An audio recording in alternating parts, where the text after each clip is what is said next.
Live from Southern Colorado's Alert Station, KKTV 11 News starts right now. Good afternoon, and thank you for joining us for this digital edition of 11 News at Noon on your Wednesday. I'm Melissa Henry. Right now, Cardinals have taken their oaths and doors of the Sistine Chapel have shut. This is the process of choosing the next pope, and it's now underway. This is a live look at that smokestack on top of the chapel where we will see smoke come out of when a new pope has been decided on. This is a live look, like we said, from the Vatican as 133 cardinals are coming together to vote on the next pope after Pope Francis's death. That happened now more than 2 weeks ago already. The person elected to be the next pope needs 2/3 of the majority to vote yes. The votes are recorded by 3 cardinals, and then 3 revisers confirm those votes. The ballots are then threaded together and burned. That is when we will be looking for the iconic smoke that will let us know when a pope has been elected. Black smoke means the process must continue, and white smoke means that they have selected a new pope. Well, let's shift gears now and get a check of our weather forecast. Meteorologist Trey Tonnessen here in studio.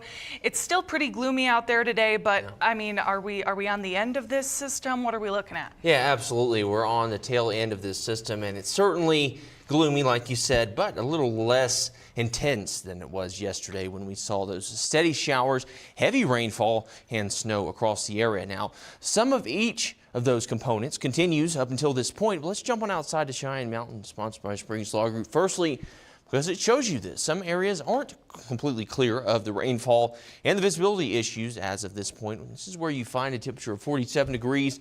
Feeling even cooler, almost down into the 30s. For feels like temperature jumped up just in the past few minutes. Now up on Pikes Peak, no surprise to us as we've seen quite a bit of snowfall here over the past 24 hours.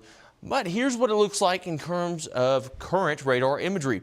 Notice a lot less reds, yellows, oranges on that screen, and just a lot more green. That tells us that the showers here across southern Colorado are less intense and less structured, meaning we're seeing steady rainfall. You could call it a calming rainfall here in southern Colorado. More much needed moisture that's just stacking on to moisture we've seen over the past 2 days. As for highs today, though, not bad. It'll be decently comfortable, but still chilly for the spring season. We look at your 7-day forecast does show temperatures warming up through the rest of the week. Once you get into the weekend, it's certainly possible that you could see some thunderstorms return, so we'll keep you updated. All right, Trey, thanks. It appears Pueblo residents want to keep their current electric provider based on the unofficial results of last night's election. Out of over 20,000 votes cast, a little more than 16,000 of them were against Measure 2A. The other, about 4,500 votes approximately, came from those who want to move on from Black Hills Energy as their electric company and let the city take over that utility. Those who voted no to keep Black Hills in place for now. And here's Mayor Heather Graham. Tonight for my community, it's somber because you could potentially see an increase of rates over the next 5 years. I would just say that the community is already paying 47% higher rates, 47% higher than other communities in Colorado.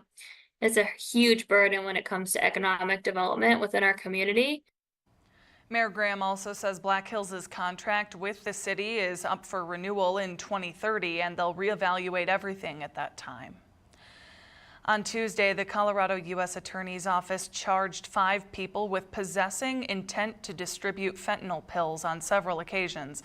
According to officials, the indictment alleged a series of instances in which one or more of the suspects had distributed fentanyl pills. You can see those suspects listed out here, their names on your screen.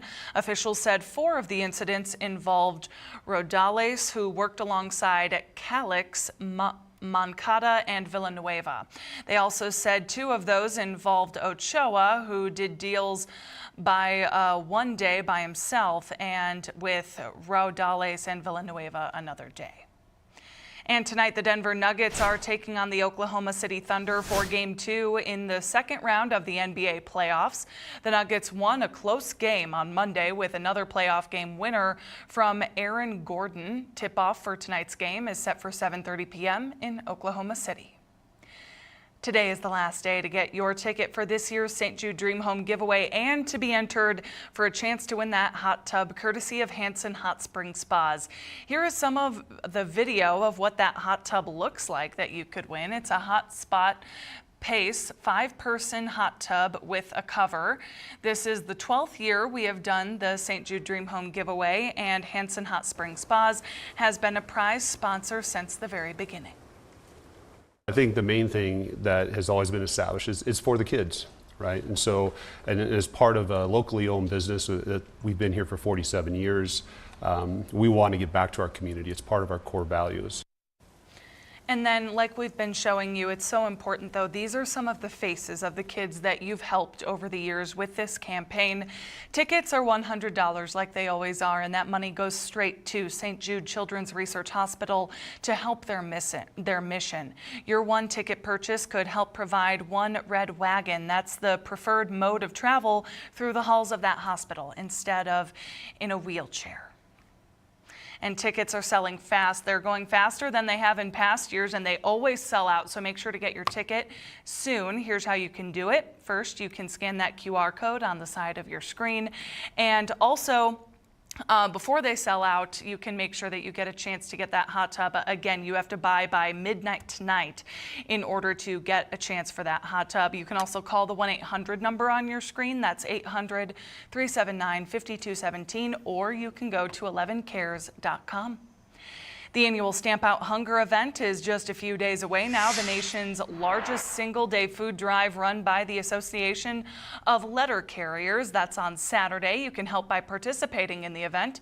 Simply leave your donation of non-perishable food in a bag next to your mailbox on May 10th. Again, that's Saturday, and your letter carrier will take care of the rest. This has been going on since 1993, and the food drive has collected nearly 2 billion pounds of food. Well, that's all we have for this digital edition of 11 News at Noon today. Thank you for joining us. And Trey will be watching the storms throughout the afternoon. Always. And we'll see you back here on air for our regularly scheduled 11 News at 4.